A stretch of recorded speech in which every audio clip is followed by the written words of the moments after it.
we have seen how missions finds its focus within the local church. Why missions is intensely personal as individuals and as families. As they are called to the field, they do not go alone. The local church has affirmed them, equipped them, and now actively supports them.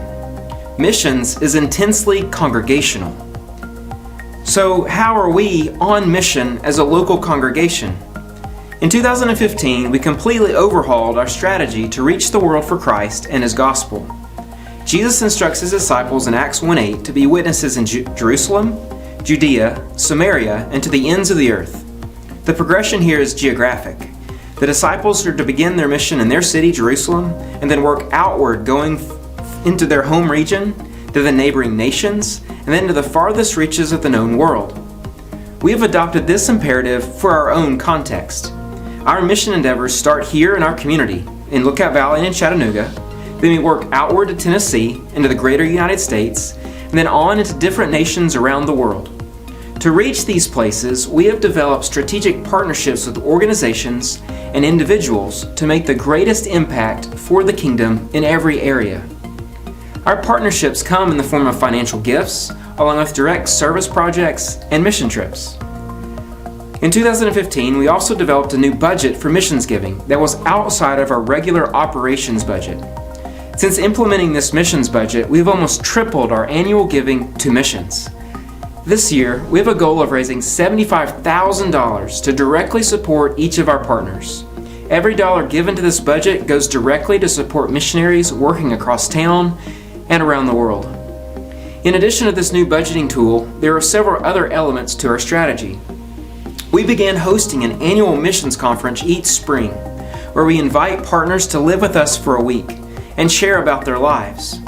We have also seen an increase in mission trips that help support our vision.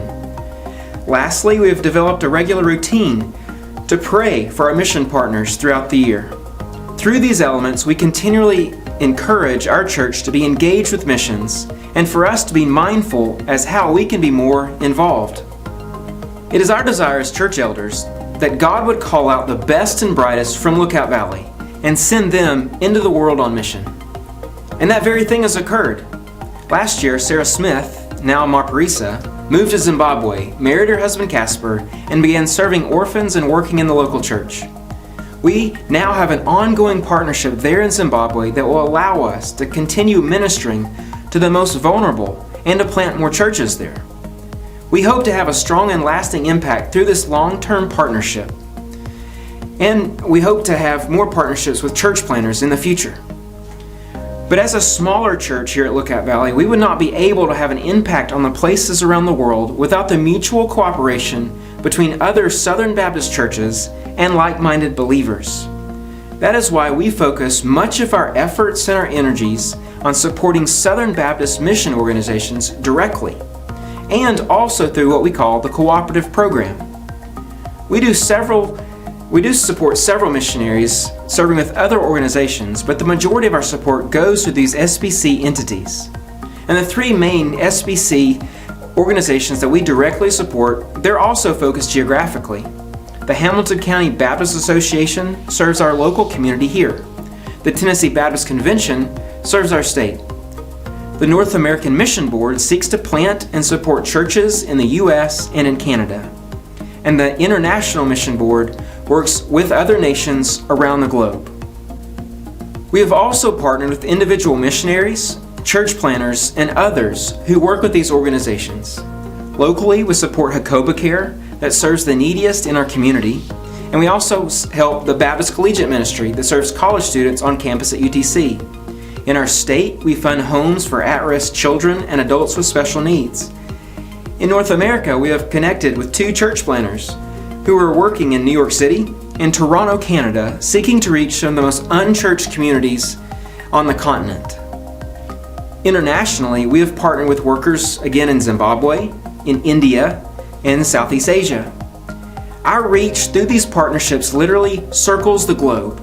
Another way we fund missions is what is called the Cooperative Program. Almost 100 years ago, Southern Baptists came together with a common goal to share the gospel with every person around the world and to plant churches to reach them. The mechanism and program they developed to accomplish this was the cooperative program. This strictly voluntary approach united like-minded churches together to elicit, combine, and direct the energies of those churches in the most effective manner. Today, the cooperative program has a budget goal of $196.5 million. The majority of this money goes to support world missions in state conventions, through NAM and the IMB. Before coming to Lookout Valley, I was a missionary commissioned by the North American Mission Board. I directly benefited from the faithful cooperation of generous families and churches from all around the country. I was then, and I am now, a big proponent of the cooperative program and our mutual partnerships, for I was a great beneficiary of it. Partnerships like these have the capability of turning the world upside down with the gospel. Before we leave, I want to give you a brief glimpse into how your gifts directly impact one of our partners who are serving today in South Asia. Because of your giving, your prayer, and your support, countless people who once never heard the gospel are now engaged with the good news. Churches are being planted, and God is receiving praise and glory from people who were once far away from Him. Take a minute to watch their story, and then come back together to answer a few final discussion questions.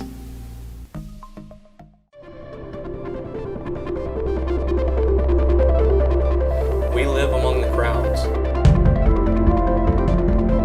We live in a state in South Asia that is about the size of Tennessee, but there's 106 million people that live in that place.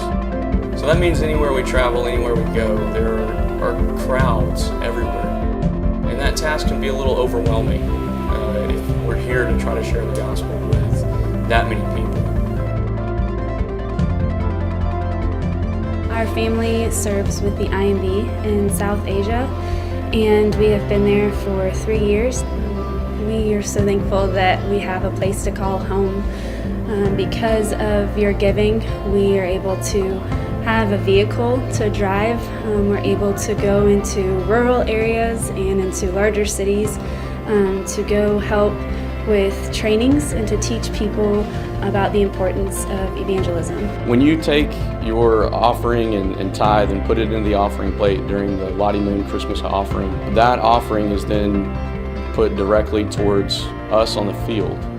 So practically what that means is we organize our ministry around the missionary task.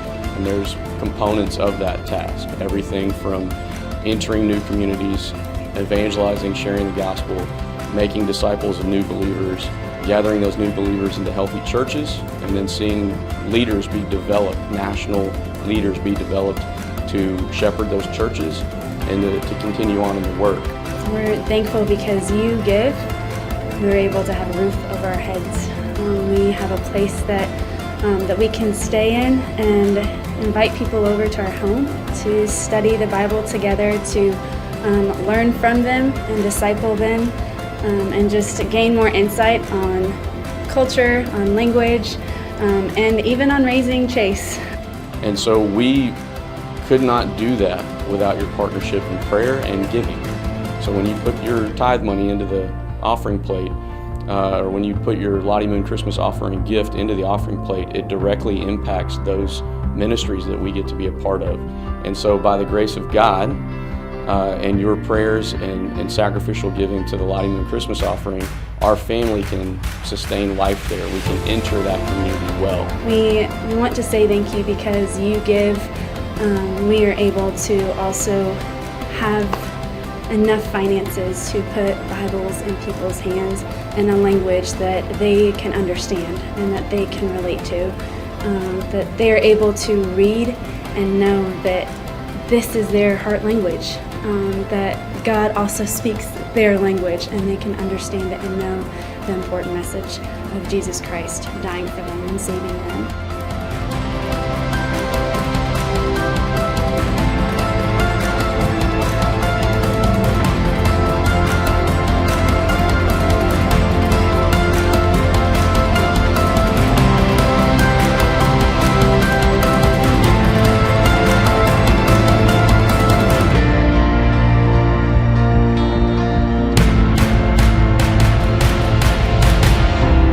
So we're Billy, Dana, and Chase, and we wanted to tell you all thank you. Can you say thank you?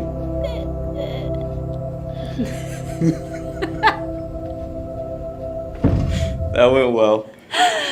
All right. Oh my goodness.